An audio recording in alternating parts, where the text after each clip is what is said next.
Good Wednesday morning, everybody. Ollamh here, and welcome back to Elder Scrolls Online. So, yeah, not finding... I don't think this is where we're supposed to be. We are... Hello, everybody. Okay, so yeah, so we are, the Undaunted to Auradon. We need to... talk to Watch Captain.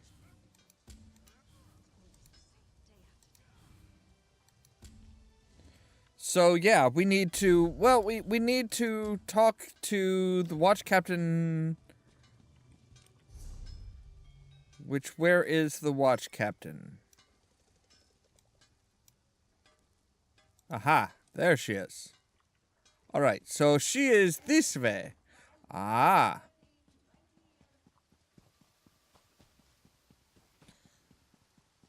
And we also need to find the prophet. Okay, yeah, we still got a ways to go. Alright, so we need to find a Watch Captain. We need to find the prophet in his little cave that's like around the cliffs here.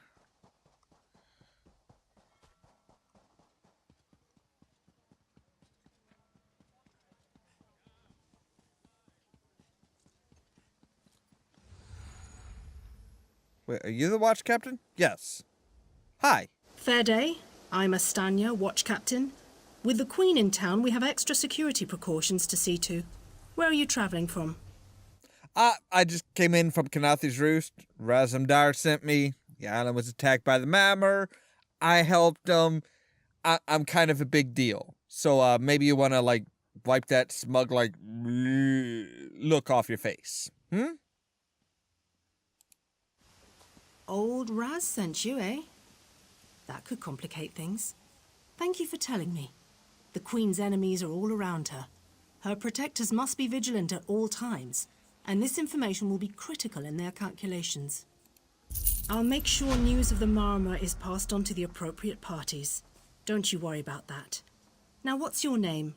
I'll need it for the official register. My name is Grebo, the Lanker Terror. I'll just write that down. By order of the 1st Auradon Marines, your presence in Valkelgard has been registered. Do your best to stay out of trouble and out of the way. Fare you well. You know, hey, you seem kind of busy. Is anything I can do to help? Help? No, I don't think so. Actually, my guardsmen are all tied up right now. Kinky. If you're up to it, perhaps you could look into some things for me. I'm at your service. Good. I want you to speak with 2 members of the Queen's Court, Advisor Norian and Steward Aminway. They await assistance from the guard, hands I can't spare just now. Who do you want to speak to first? I suppose the advisor, I guess. I don't know. Does it matter? I see you prioritize well.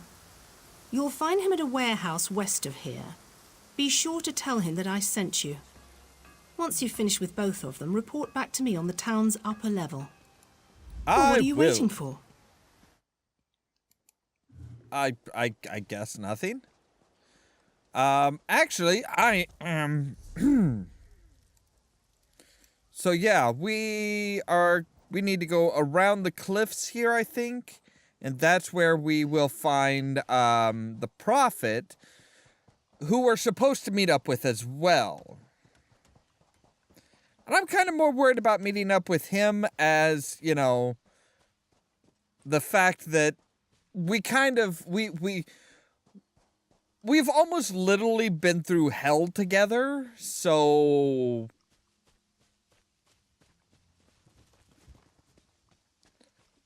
Well, there's another group of vestiges. Oh, look at the little guy. Wow, there's just like a big old group. It's the Arbridge. Once the prophet was a man of vigor and strength, some harrowing experience has aged and diminished him, leaving him blind and almost feeble, and sounding a lot like some magical headmaster. Hello? Wow. You really got a nice place here, buddy. I mean, like, this is pretty swank. For just a cave that you have found? I mean, come on. I hear familiar footfalls. Come closer, Vestige. Don't know who you're talking about. But I will take your sash. Your sash, not your stash. Welcome to the harborage, Vestige. This is as comfortable a home as an old dried-up husk like myself could hope for. How did you find it exactly? Despite my blindness, nay, because of it, my other senses seem to have heightened. This place had the right smell about it. Okay, when first you appeared to me in Cold Harbor, you spoke of my destiny. Indeed, but let us not get ahead of ourselves. Without an understanding of where we are bound, every road will get us nowhere.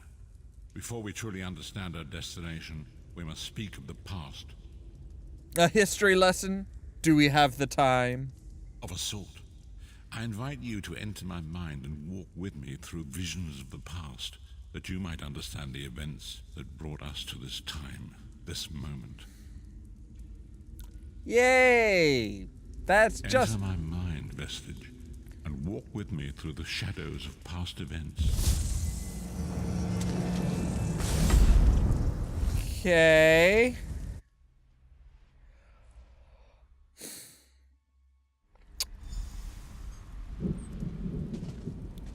Follow me, Vestige, and learn of the events that precipitated our current crisis. Sure. Can you... My part in the story began when I awoke on the steps of the Abbey of the Moth Priests, with no memory of my prior life. The Moth Priests took pity upon me and brought me into their fold. I was weak and near death.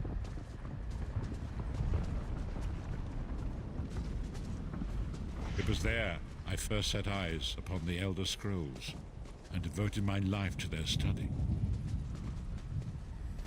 Okay. That's nice. The scrolls allowed me to glimpse the very fabric of reality, but each profound insight dimmed my vision and eventually left me permanently blinded to the light of the world. Yeah. I'm sure you were just reading late at night. So can I look at the... No. You won't let me actually look at the Elder Scrolls myself. Bastards. The prophecies of the Elder Scrolls are a fluid, living thing. They are not fixed. At many points throughout history, the actions of heroic mortals have rewritten them. What does that have to do with me? I only know that you are important, Vestige. The scrolls reveal to me that your destiny is intertwined with that of the Five Companions. The five who? The Five Companions were a band of adventurers who sought out an ancient artifact called the Amulet of Kings. They hoped to use this artifact to persuade Akatosh, the dragon god, to accept their leader as one of the Dragonborn. Dragonborn. The Dragonborn are mortals destined for greatness, with the blood of the dragons in their veins. It is said that only a true Dragonborn could ignite the eternal dragon fires in the Imperial City.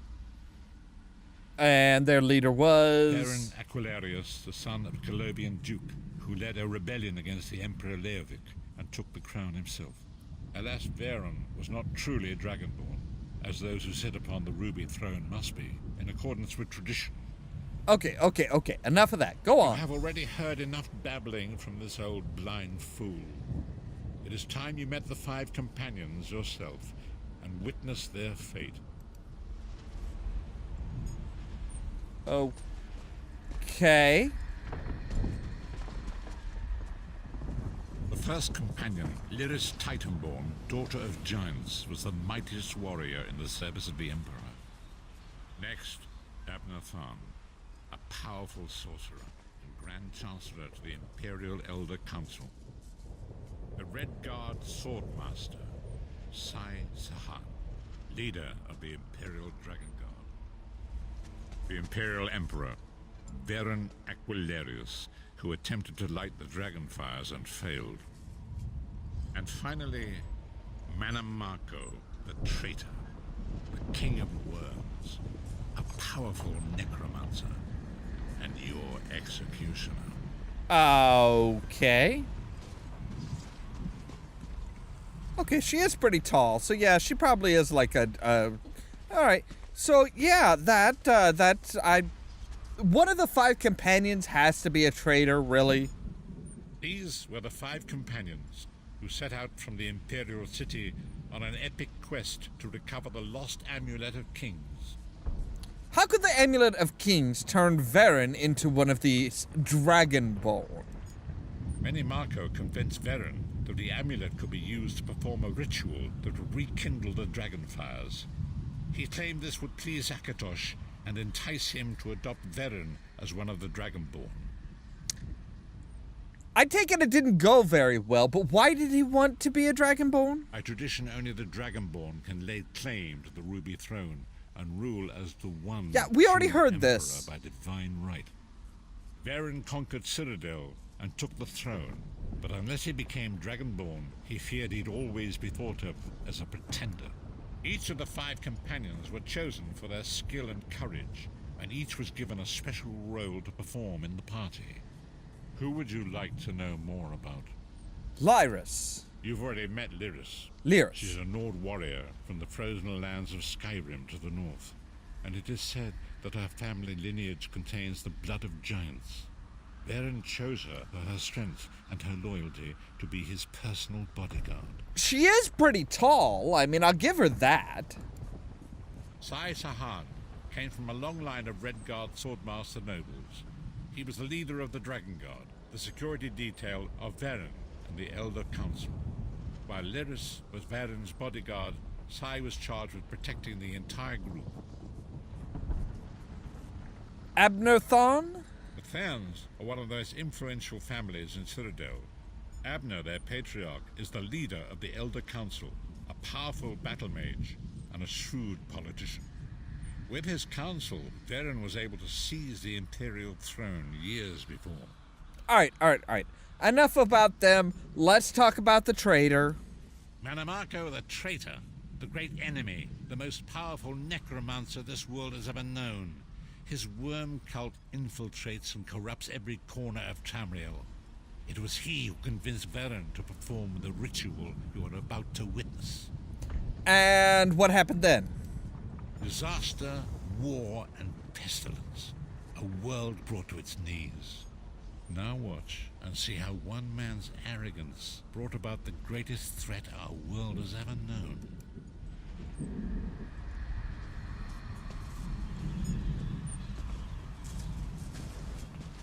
So you can run, old man. There it is. The Dragonfire Brazier. Manamako, you certain this will work? It will work, my liege. The Amulet of Kings will rekindle the dragon fires and ensure your rightful place as Emperor. You have my word. It better work, Manamako, or you'll find your neck at the business end of my axe. My lord, I wonder if you'd muzzle your half-giant pet. She really is annoying. Enough, both of you. We are here to ensure my lord's rightful claim to the Ruby Throne. Abner, begin the ritual. I have a destiny to fulfill. By the lighting of the dragon fires, I claim my rightful lineage. By the fires of creation, let me be reborn. By the will of Akatosh, I proclaim myself Dragonborn.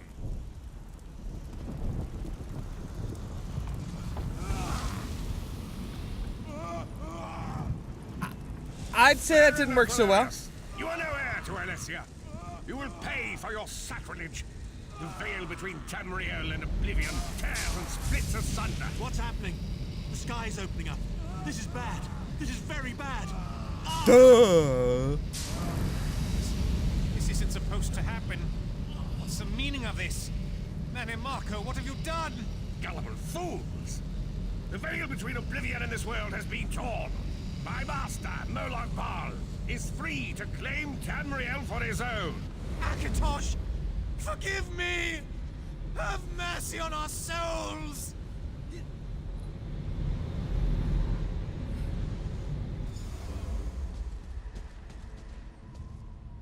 ritual tore the veil between Nairn and Oblivion, allowing Mannimarco to begin stealing the souls his master needed to power the Dark Anchors and initiate the Plane Meld. Alright, so what went wrong? Akatosh gave Alessia the Amulet of Kings as a symbol of his covenant with Nairn. So long as the amulet remained in the care of Alessia's heirs and the dragon fires remained lit, Tamriel would be protected from the Daedra. Mannimarco tricked Varen into breaking the covenant, and the veil between Oblivion and Nairn was torn. The Elder Scrolls named this event the Soul Burst. It gave Molag Bal the opportunity to disconnect the souls of Nairn from their hosts. Alright, cool. Sounds groovy. What happened to the other companions? Varen was lost. In the chaos of the moment, Sai Sahan took the Amulet of Kings and fled. Leris was captured by Mannimarco and delivered to Cold Harbor, the realm of Molag Bal. Right, and the other two? Tharn remains Chancellor of the Elder Council, and his daughter Clivio rules as Empress Regent. But the true power remains in the hands of Mannimarco and his worm cult. And how did you end up in Cold Harbor? When I discovered the truth about the 5 companions, I made subtle inquiries, but apparently not subtle enough. Mannimarco got word of my interests and abducted me. He took me to Cold Harbor, where I remained a prisoner until you freed me. So they saw you as a threat. That means you have power. The truth is always a threat to evil men. Mannimarco feared I would reveal his treachery, and if knowledge of Nairn's vulnerability were to become known, it could threaten his master's schemes. Molag Bal does not favor loose ends. Walk with me. Fine, where are we walking to now, old man? Long ago it was written, so long as the Amulet of Kings was borne by Alessia's heirs, Tamriel would be protected from the forces of Oblivion. But the Soul Burst tore the veil between worlds and gave Molag Bal the opportunity he desired. Molag Bal's dark anchors pierced the torn veil and seemed to draw Nairn into the depths of Cold Harbor. These terrible engines of destruction were appearing all throughout Tamriel.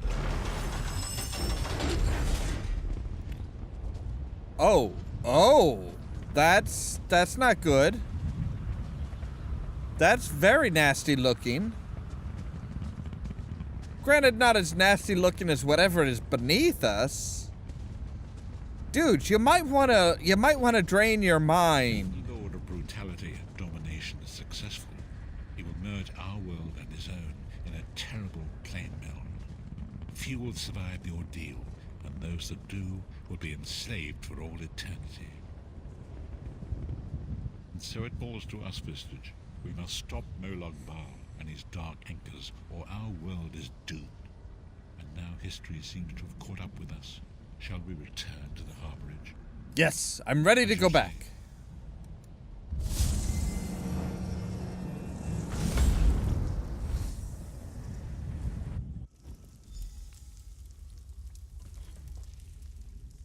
And so it begins. The remainder of the story has yet to be written. It is your story now. Well, you've given me a lot to think about, old man. And there is so much to do. But know this, you will not walk this path alone. Fine, so what's the next move? We must grow in strength and in numbers. You will need more than the company of an old blind man to alter the course of history. We must assemble our own group of companions. The first you have already met. Lyris Titanborn? Lyris sacrificed her own freedom to allow us to escape. She remains a prisoner in Cold Harbor. I must determine her precise location if we are to mount a rescue. That will take time. Okay, but what should I do in the meantime? What? Mannimarco's agents leave a web of lies and deceit. They pit the races of Tamriel against one another and divert their attention from the real threat. Seek out these agents wherever they can be found and expose their lies. I'll do what I can, but I make no promises. Forgive me. Bringing you into my mind seems to have taken quite a toll on me. I must rest. I will contact you when the time is right. Until then, walk in the light, Vistage. Will do. Alright, so...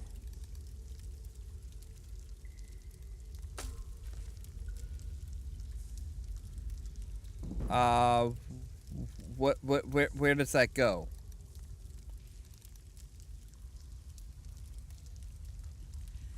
All right, and we also have one skill point.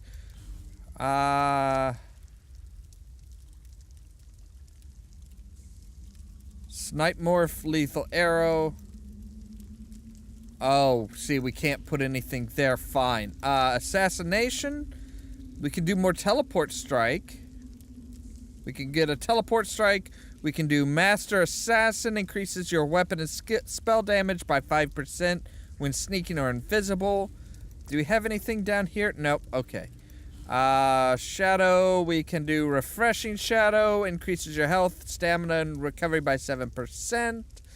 Or Siphoning, which we can't do anything because we don't have anything. In Consuming Darkness. Conjure a Ring of Shadows, reducing movement speed of enemies by 70% and granting you and your allies major protection. Or we can do Shadow Cloak. Cloak yourself in shadows to become invisible for 5 seconds. You know what? We will increase our Master Assassin-y. We are now a Master Assassin, or a minor Master Assassin. I mean, really, he is like bitching and moaning about this place, but it's actually really pretty nice. I would love to. I honestly, a cave like that is like, you know, it's actually really, really nice. So, all right, not much action in this week's episode, but we did get a lot more story. We kind of know the background of everything, and you know, we know what happened and where we stand and where the world is and what's going on. So that's something at least. As always, thank you guys very much for watching, and don't forget to press the subscribe button down below so that you can stay tuned for more from Ollamh Productions. If you wanna see some Cheerio! crazy and also lazy, then you should meet me and my friends. Even though we got Oh, no they money, don't like the sure it's not funny. lights. Yeah, everything's better with That's them. We're nice. just That's like, good to ooh, know. ooh. Enhanced rock. Don't know how you enhance a rock, but okay. Planet recently became infected with the bird. Yes! Kill my pet. Kill the world.